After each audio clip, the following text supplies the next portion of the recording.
নমস্কার, আমি মিলন স্যার, পাল একাডেমি সেন্টারে তোমাদের সকলকে জানাই স্বাগত।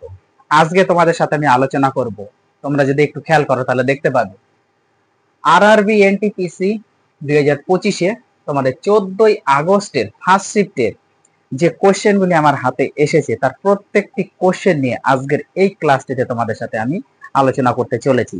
তাহলে চলো আর সময় নষ্ট করব না, আমরা সরাসরি দেখে নিই যে কোশ্চেনগুলি অ্যাকচুয়ালি কি ছিল, কোন কোশ্চেনগুলি এসেছিল। ওকে, দেখো প্রথম কোশ্চেন কি বলেছে। বলেছে ওকে ও ক্যান্সেল, ওকে বোতাম এবং ক্যান্সেল বোতাম অথবা ক্লোজ বোতাম কোথায় থাকে? কম্পিউটার থেকে কোশ্চেন করেছে। বলেছে ওকে ও ক্যান্সেল অথবা ক্লোজ বোতাম কোথায় থাকে? আশা করি সকলেই জানো, যেহেতু তোমরা কম্পিউটার চালাও, কম্পিউটার শিখেছো, প্রত্যেকেই জানো। এই প্রশ্নের সঠিক অ্যান্সার হয়ে যাবে ডায়ালগ যে বক্স, সেই ডায়ালগ বক্সে থাকে। কি কি? ওকে ও ক্যান্সেল অথবা ক্লোজ বোতাম। ক্লিয়ার? তারপরে কোশ্চেনটাও কি বলেছে, ইংরেজি বড় হাতের অক্ষর, কম্পিউটার থেকেই করেছে, ইংরেজি বড় হাতের অক্ষর টাইপ করতে কোন বোতাম প্রয়োজন? ইংরেজি কোনো একটা কিছু ক্যাপস যখন করা হয়, ক্যাপস ক্যাপস হোক বা স্মল হোক, দুটো ক্ষেত্রেই, হ্যাঁ, ক্যাপস বা বড় হাতের অক্ষর টাইপ করতে কোন বোতাম ব্যবহার করা হয়? তোমরা সকলেই জানো যে ক্যাপস লক ব্যবহার করা হয়ে থাকে। যখন ক্যাপিটাল লেটারে থাকে তখন যদি ক্যাপস লক দেওয়া হয় সেটা হচ্ছে স্মল লেটার হয়ে যাবে, আবার স্মল লেটার যদি থাকে সেটাকে যদি ক্যাপস লক আবার চাপা হয় তাহলে সেটা ক্যাপিটাল লেটার হয়ে যাবে। ওকে, তারপরে কোশ্চেনটাও কি বলেছে, এএনভিএস, এএনভিএস 02, এএনভিএস 02 বা 02 স্যাটেলাইটের মূল উদ্দেশ্য কি? এই যে স্যাটেলাইটটা এএনভিএস 02 স্যাটেলাইটের মূল উদ্দেশ্য কি ছিল? সঠিক অ্যান্সার হচ্ছে নেভিগেশন সিস্টেম শক্তিশালী করা। এই স্যাটেলাইটের মূল উদ্দেশ্য ছিল যে নেভিগেশন সিস্টেমটাকে কি করবে? শক্তিশালী করে তুলবে। ওকে, তারপরে কোশ্চেন, চোরাচুরি স্থান বর্তমানে কোথায়? চোরাচুরি স্থান বর্তমানে কোথায় আছে বা কোন জেলাতে আছে? কোন রাজ্যের কোন জেলাতে আছে এই চোরাচুরি স্থান? বর্তমানে রয়েছে ইউপি, মিন্স উত্তরপ্রদেশ, উত্তরপ্রদেশের গোরখপুর জেলাতে রয়েছে। উত্তরপ্রদেশের বা ইউপি এর গোরখপুর জেলাতে এই চোরাচুরি স্থান রয়েছে। ক্লিয়ার? তারপরে দেখো কি বলেছে, পর্যায় সারণীতে প্রতিনিধিত্বকারী উপাদানগুলি কি কি? পর্যায় সারণীতে প্রতিনিধিত্বকারী উপাদানগুলি কি কি? পর্যায় সারণী থেকেই করেছে, খুবই ইম্পর্টেন্ট। তাহলে প্রতিনিধিত্বকারী উপাদানগুলি হলো পি ব্লক, পি ব্লককে বলা হয়েছে প্রতিনিধিত্ব উপাদানকারী। ওকে, তারপরে কোশ্চেনটাও কি বলেছে, তুষার, বৃষ্টি এবং ঠান্ডা গ্রীষ্মকাল অনুভব করে এমন একটি আপলাইন অঞ্চল হলো কি? আরেকবার রিপিট করি কোশ্চেনটি। বলেছে তুষার, বৃষ্টি এবং ঠান্ডা গ্রীষ্মকাল অনুভব করে এমন একটি আপলাইন অঞ্চল হলো কি, বা এমন একটি আপলাইন অঞ্চলের নাম কি? সেটা হচ্ছে হিমালয় পর্বত। এই প্রশ্নের সঠিক অ্যান্সার হচ্ছে হিমালয় পর্বত, হচ্ছে কারেক্ট অ্যান্সার। ওকে, তারপরে কোশ্চেন, দ্বিতীয় চন্দ্রগুপ্ত কোন বিধবাকে বিয়ে করেছিলেন? দ্বিতীয় চন্দ্রগুপ্ত কোন বিধবাকে বিয়ে করেছিলেন? এই প্রশ্নের সঠিক অ্যান্সার হচ্ছে তার ভগ্নিপতি ধ্রুব দেবীকে, তার ভগ্নিপতি ধ্রুব দেবীকে বিয়ে করেছিলেন। তারপরে কোশ্চেন, পৃথিবীর প্রথম স্বয়ংক্রিয় গণনা যন্ত্রের নাম কি? পৃথিবীর প্রথম স্বয়ংক্রিয় গণনা যন্ত্রের নাম কি? এই প্রশ্নের সঠিক answer mark one. Mark one হলো পৃথিবীর প্রথম স্বয়ংক্রিয় গণনা যন্ত্র। ওকে, অ্যান্সারটা একটু মনে রাখতে হবে যে মার্ক ওয়ান। তারপরে কোশ্চেনটাও কি বলেছে, বলেছে কোন ডিস্ক সরাসরি ফরম্যাট করা যায় না? কোন ডিস্ক সরাসরি ফরম্যাট করা যায় না? এই প্রশ্নের সঠিক answer floppy disk. Floppy disk কি সরাসরি ফরম্যাট করে দেওয়া যায় না। ওকে, তারপরে কোশ্চেন দেখো কি বলেছে, পরে কোশ্চেনে একটু চোখ রাখো। দেখো পরে কোশ্চেনে বলা হয়েছে যে ভারতীয় সংবিধানের কোন অনুচ্ছেদটি বাক ও মত প্রকাশের স্বাধীনতার সাথে সম্পর্কিত? দেখো সংবিধান থেকে কোশ্চেন করা হয়েছে, খুব ইম্পর্টেন্ট কোশ্চেনটি। বলেছে ভারতীয় সংবিধানের কোন অনুচ্ছেদটি বাক ও মত প্রকাশের স্বাধীনতার সাথে সম্পর্কিত? এই প্রশ্নের সঠিক অ্যান্সার তোমাদের হয়ে যাবে অনুচ্ছেদ 19, অর্থাৎ 19 নাম্বার অনুচ্ছেদে এই বাক ও মত প্রকাশের স্বাধীনতার সাথে সম্পর্কিত রয়েছে। ওকে, তারপরে কোশ্চেনটাও কি বলেছে, কোন প্রজন্মের কম্পিউটারের সাথে মনিটরের প্রচলন শুরু হয়? কোন প্রজন্মের কম্পিউটারের সাথে মনিটরের প্রচলন শুরু হয়?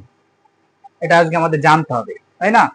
কোন প্রজন্মের কম্পিউটারের সাথে মনিটরের প্রচলন শুরু হয়? সঠিক অ্যান্সার হয়ে যাবে তৃতীয় প্রজন্ম। ওকে, আমি শুধু অ্যান্সারটা তৃতীয় লিখে রেখেছি, তোমাদের সঠিক অ্যান্সার হয়ে যাবে হচ্ছে তৃতীয় প্রজন্মের সাথে এই কম্পিউটারের সাথে মনিটরের প্রচলন শুরু হয়েছিল। ওকে, তারপরে কোশ্চেনটা কি বলেছে, সংবিধানের 13 অনুচ্ছেদ কি সম্পর্কিত? সংবিধানের যে 13 অনুচ্ছেদ আছে, এই 13 অনুচ্ছেদ কি সম্পর্কিত? সঠিক অ্যান্সার হয়ে যাবে মৌলিক অধিকারের সাথে অসঙ্গতিপূর্ণ বা সংক্ষিপ্তকারী আইনগুলি বাতিল হবে। কি বললো, যে সংবিধানের 13 অনুচ্ছেদে বলা হয়েছে বা সম্পর্কিত রয়েছে মৌলিক অধিকারের সাথে অসঙ্গতিপূর্ণ বা সংক্ষিপ্তকারী আইনগুলি বাতিল হবে। ওকে, তারপরে কোশ্চেন দেখো কি বলেছে, তপশিলি জাতি ও উপজাতির জন্য সংরক্ষিত আসন রয়েছে সংবিধানের কততম সংশোধনী আইনে? দেখো আরেকবার রিপিট করছি কোশ্চেনটি, বলছে তপশিলি জাতি ও উপজাতির জন্য সংরক্ষিত আসন রয়েছে সংবিধানের কততম সংশোধনীতে? ওকে, বা সংশোধনী আইনে। এই প্রশ্নের সঠিক অ্যান্সার হয়ে যাবে 106তম অনুচ্ছেদে কি আছে, এই তপশিলি জাতি ও উপজাতির জন্য সংরক্ষিত আসন রয়েছে। তারপরে কোশ্চেনটা কি বলেছে, 393 থেকে 401 পর্যন্ত 393 থেকে 401 পর্যন্ত কতগুলি মৌলিক সংখ্যা আছে? একটা ম্যাথ ঢুকে দিয়েছে, 393 থেকে 401 পর্যন্ত কতগুলি মৌলিক সংখ্যা আছে? তাহলে 393 থেকে 401 পর্যন্ত মোট মৌলিক সংখ্যা হচ্ছে দুটি রয়েছে। কি কি? একটা হচ্ছে 397 আর একটা হচ্ছে 401। ওকে, তাহলে 393 থেকে 401 পর্যন্ত মোট দুটি মৌলিক সংখ্যা রয়েছে এবং সেই মৌলিক সংখ্যা দুটি হলো 397 এবং 401। আশা করি ক্লিয়ার। তারপরে কোশ্চেনটাও কি বলেছে, চ্যাম্পিয়ন অফ আর্থ পুরস্কার কে পেয়েছেন? চ্যাম্পিয়ন অফ আর্থ পুরস্কার কে পেয়েছেন? এই প্রশ্নের সঠিক অ্যান্সার মাধব গাডগিল। ওকে, আরেকবার রিপিট করছি, দেখো চ্যাম্পিয়ন অফ আর্থ পুরস্কার কে পেয়েছেন? সঠিক অ্যান্সার হচ্ছে মাধব গাডগিল এই চ্যাম্পিয়ন অফ আর্থ পুরস্কার পেয়েছেন। ক্লিয়ার। তারপরে কোশ্চেন দেখো, কোন প্রবন্ধটি হিন্দি ভাষার বিকাশ ও প্রসারের সাথে সম্পর্কিত? কোন প্রবন্ধটি হিন্দি ভাষার বিকাশ ও প্রসারের সাথে সম্পর্কিত? এই প্রশ্নের সঠিক অ্যান্সার হয়ে যাবে অনুচ্ছেদ 351। এটি হচ্ছে কি, এই হিন্দি ভাষার বিকাশ ও প্রসারের সাথে সম্পর্কিত। ক্লিয়ার। তারপরে কোশ্চেনে কি বলেছে, সিআইএসএফ এর বর্তমান মহাপরিচালক কে? সিআইএসএফ এর বর্তমান মহাপরিচালক কে? সঠিক অ্যান্সার হয়ে যাবে রাজবিন্দর সিং ভাট্টি হলেন বর্তমান সিআইএসএফ এর মহাপরিচালক। ওকে, তারপরে কোশ্চেনটাও কি বলা হয়েছে, তারপরে কোশ্চেনে একটু চোখ রাখো। দেখো পরে কোশ্চেনে বলা হয়েছে যে 2025 সালে এশিয়ান স্নুকার টাইটেল কে জিতেছেন? দেখো কোশ্চেনটি আরেকবার রিপিট করছি, কি বলেছে, 2025 সালে এশিয়ান স্নুকার টাইটেল কে জিতেছেন? এই প্রশ্নের সঠিক অ্যান্সার তোমাদের হয়ে যাবে পঙ্কজ আদভানি কি করেছেন? 2025 সালে এশিয়ান স্নুকার টাইটেল জিতেছেন। ক্লিয়ার। তারপরে কোশ্চেন দেখো কি, নামদাফা টাইগার রিজার্ভ কোথায় অবস্থিত? নামদাফা টাইগার রিজার্ভ কোথায় অবস্থিত? এই প্রশ্নের সঠিক অ্যান্সার অরুণাচল প্রদেশে নামদাফা টাইগার রিজার্ভ অবস্থিত। ওকে, তারপরে কোশ্চেন, গ্রীষ্মমণ্ডলীয় চিরহরিৎ বন কোথায়? এই প্রশ্নের সঠিক অ্যান্সার তোমাদের আন্দামান ও নিকোবর দ্বীপপুঞ্জে রয়েছে এই গ্রীষ্ম মন্ডলীয় চিরহরিৎ বন। ওকে, তারপরে কোশ্চেন দেখো কি বলেছে, ভারতের উত্তরাঞ্চলীয় সমভূমি অন্য কোন নামে পরিচিত? ভারতের উত্তরাঞ্চলীয় সমভূমি অন্য কোন নামে পরিচিত? এই প্রশ্নের সঠিক অ্যান্সার তোমাদের হয়ে যাবে সিন্ধু গঙ্গা। সিন্ধু গঙ্গা সমভূমি বা উত্তর ভারতীয় নদী সমভূমি। দেখো আরেকবার রিপিট করছি কোশ্চেনটি, কি বলেছে, ভারতের উত্তরাঞ্চলীয় সমভূমি অন্য কোন নামে পরিচিত বা পরিচিতি? সঠিক অ্যান্সার সিন্ধু গঙ্গা সমভূমি বা উত্তর ভারতীয় নদী সমভূমি নামে পরিচিত। ক্লিয়ার? তারপরে কোশ্চেন দেখো, পুলিৎজার পুরস্কার সম্পর্কিত হলো। পুলিৎজার পুরস্কার অ্যাকচুয়ালি কিসে দেওয়া হয়? এই পুলিৎজার পুরস্কার কিসে দেওয়া হয়? সঠিক অ্যান্সার সঙ্গীত ও সাহিত্য। সঙ্গীত ও সাহিত্যে এই পুলিৎজার পুরস্কার দেওয়া হয়। ওকে, বা পুলিৎজার পুরস্কার সম্পর্কিত রয়েছে সঙ্গীত ও সাহিত্যের সাথে।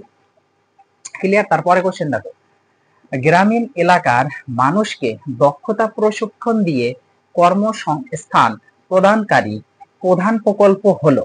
আরেকবার রিপিট করি, কি বলেছে, গ্রামীণ এলাকার মানুষকে দক্ষতা প্রশিক্ষণ দিয়ে কর্মসংস্থান প্রদানকারী প্রধান প্রকল্পটির নাম কি বা প্রধান প্রকল্পটি হলো? সঠিক অ্যান্সার দীনদয়াল উপাধ্যায় গ্রামীণ কৌশল যোজনা। দীনদয়াল উপাধ্যায় গ্রামীণ কৌশল যোজনা, যেটাকে বলা হয় DDU আর হচ্ছে GKY। ওকে, দীনদয়াল উপাধ্যায় গ্রামীণ কৌশল যোজনা DDU GKY। ক্লিয়ার? তারপরে কোশ্চেন, মোহাম্মদ বিন তুগলক কৃষির উন্নয়নের জন্য কোন প্রতিষ্ঠান প্রতিষ্ঠা করেছিলেন? দেখো কি বলেছে, বলেছে মোহাম্মদ বিন তুগলক কৃষির উন্নয়নের জন্য বা কৃষিদের উন্নয়নের জন্য কোন প্রতিষ্ঠান প্রতিষ্ঠা করেছিলেন? সঠিক অ্যান্সার D1E কোহি। D1E কোহি প্রতিষ্ঠা করেছিল। ওকে, তারপরে কোশ্চেন দেখো কি বলেছে, কোন প্রবন্ধ অনুসারে রাজ্য মুখ্যমন্ত্রীর পরামর্শে অনন্য মন্ত্রীদের নিয়োগ করে? কি বলেছে দেখো, কোন প্রবন্ধ অনুসারে। কোন প্রবন্ধ অনুসারে বলতে এখানে কোন অনুচ্ছেদ অনুসারে? ওকে, সংবিধানের কোন অনুচ্ছেদ অনুসারে রাজ্য মুখ্যমন্ত্রীর পরামর্শে অনন্য মন্ত্রীদের নিয়োগ করে? সঠিক অ্যান্সার অনুচ্ছেদ 164 164 অনুচ্ছেদ অনুযায়ী নিয়োগ করা হয়। ওকে, আজকে তোমাদের শেষ প্রশ্ন দেখো কি বলেছে, পাইকা নৃত্য কোন রাজ্যের?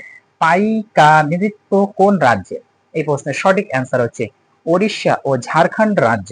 ওড়িশা ও ঝাড়খণ্ড রাজ্যের নৃত্যকে বলা হচ্ছে পাইকা বা পাইকা নৃত্য ওড়িশা ও ঝাড়খণ্ড রাজ্যে হয়ে থাকে। ওকে, তাহলে এই ছিল তোমাদের 14ই আগস্টের ফার্স্ট শিফটের যে কোশ্চেন অ্যাকচুয়ালি আমি পেয়েছি, তার প্রত্যেকটি কোশ্চেন তোমাদের সাথে আমি বেঙ্গলিতে অ্যানালাইসিস করলাম। তোমরা কোশ্চেনগুলো একটু প্র্যাকটিস করো, রিভাইজ করো। আমি আবার আসবো পরবর্তী পার্ট নিয়ে। তাহলে আজকের মতো আমি এখানেই শেষ করছি।